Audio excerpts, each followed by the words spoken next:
you like to be seated, please?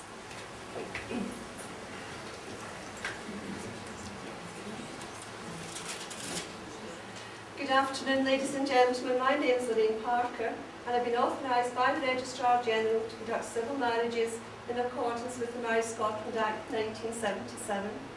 Today we're gathered here to unite the two people in front of us in marriage, and they've been joined by the most important people in the world to them, their family and their friends. And you're all here to witness the very proud but very public declarations that these two people are about to make to each other.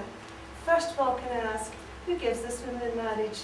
I do. Thank you. Would you like to have a seat, please? Getting married here today is a confirmation of the love, the respect, but above all, the true friendship that you do share. You've chosen a civil ceremony, and a civil ceremony, though it's a very short form of marriage, is no less binding than any other you would care to enter into. And it's also the oldest form of marriage known in Scotland, and because it complies fully with the civil law, it's also the most legal form of marriage in Scotland. And marriage is the union of one woman with one man, voluntarily entered into and to the exclusion of all others. There's two readings within your ceremony today, and the first one's called On Your Wedding Day. And it says, "Today is the day you will always remember. It's the greatest in anyone's life. You start off the day just two people in love and end it as husband and wife. It's a brand new beginning, the start of a journey with moments to cherish and treasure. And although there'll be times when you both disagree, these will surely be outweighed by pleasure. You'll have heard many words of advice in the past, when the secrets of marriage were spoken, but you know that the answers lie hidden inside where the bond of true love lies unbroken. So live happy forever as lovers and friends. It's the dawn of a new life for you both, when you stand together with love in your eyes, and for the moment you whisper, I do. And with all the luck, all your hopes and your dreams can be real, may success find its way to your hearts. Tomorrow can bring the greatest of joys, but today is the day it all starts." Within the declarations you're about to make here today, you're stating you're free to marry, you're not subject to or bound by the marriage laws of any other country, and that you accept and understand a civil ceremony. Through your vows, you're making a commitment to each other for the rest of your lives, to be the best that two people can find and bring out in each other. And it's a promise of hope between two people who love each other and to trust in that love. When you do pledge to love and care for each other within marriage, you create a spirit that is totally unique to yourselves, that should bind you closer than any spoken or written word. Marriage isn't the easy path. It requires devotion, the ability to listen, the wisdom to know when you're wrong, but it's above all having the courage to put things right. Many words have been written on marriage, and mostly about love. It says that it's important to us. It's the creator of our favourite memories, the foundation of our fondest dreams. If you do have it, fortune you shouldn't spend. But to make any relationship work will require more than love. It takes trust to know in your hearts that you want only the best for each other. And it takes dedication to stay open to one another, to learn to grow even when it's difficult to do so. And it takes faith to go forward together without knowing what the future holds for you both. And whilst love is a natural state of being, the other qualities are not always so easy to come by. And it's said that you shouldn't treat marriage as a destination, but only part of your journey through life. And marriage is also about commitment. And Madeline L'Engle said that ultimately there comes a time when a decision must be made. Ultimately, two people who love each other must ask themselves how much they hope for as their love grows and deepens, and how much risk they're willing to take, as it can indeed be a fearful gamble. Because it is the nature of love to create, a marriage itself is something which has to be created. To marry is the biggest risk in human relations that a person can take. And if we commit ourselves to one person for life, this is not, as many people think, a rejection of freedom.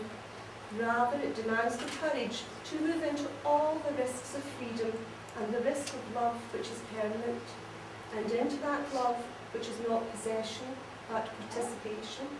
And to remember, it will take a lifetime to learn to know another person.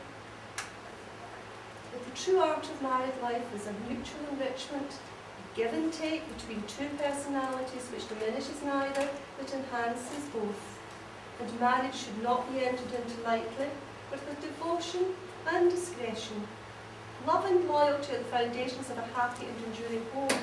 If the solemn vows you're about to make here today are kept with honour and integrity, your life should be one full of peace and joy, and your home one of warmth and understanding. Are you both ready to make your declarations to each other? Yeah. Would you like to put your phones on? Would you like to turn and face each other, please, and take each other's hands, whichever way you're comfortable? And would you guests all stand, please?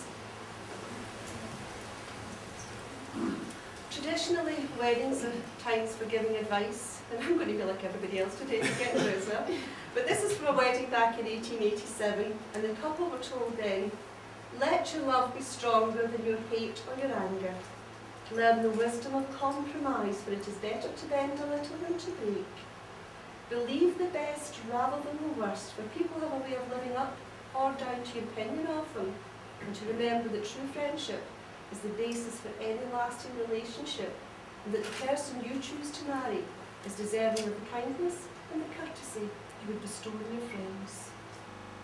Craig, I'll ask you first to repeat after me.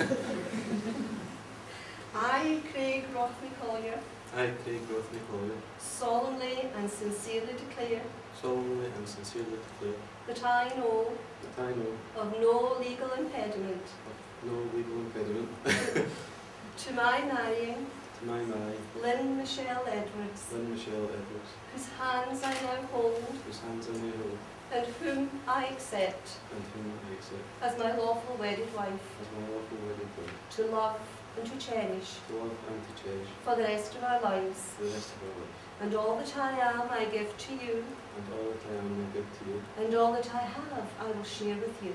and all that I have I will share with you. Lynne, same declaration. I, Lynne Michelle Edwards, I, Lynne Michelle Edwards, solemnly and sincerely declare solemnly and sincerely declare that I know that I know of no legal impediment no legal impediment to my marrying to my marrying Craig Rothney Collier, Craig Rothney Collier, whose hands I now hold whose hands I now hold, and whom I accept and whom I accept as my lawful wedded husband, as my lawful wedded husband, to love and to cherish to love and to cherish for the rest of our lives. for the rest of our lives. And all that I am I give to you, And all that I am I give to you, and all that I have I will share with you. and all that I have I will share with you. Thank you. There are rings to be exchanged today. Rings at a Scottish wedding are not a legal requirement, but have become a tradition.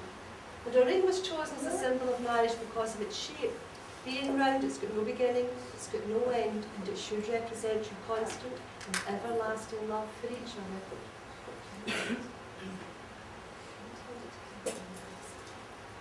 As you place the ring in your bride's finger, would you please repeat, I ask you to accept I ask you to accept and wear this ring and wear this ring as a token as a token of my love and affection. of my love and affection. And if you're willing to accept it, Lynne, will you reply by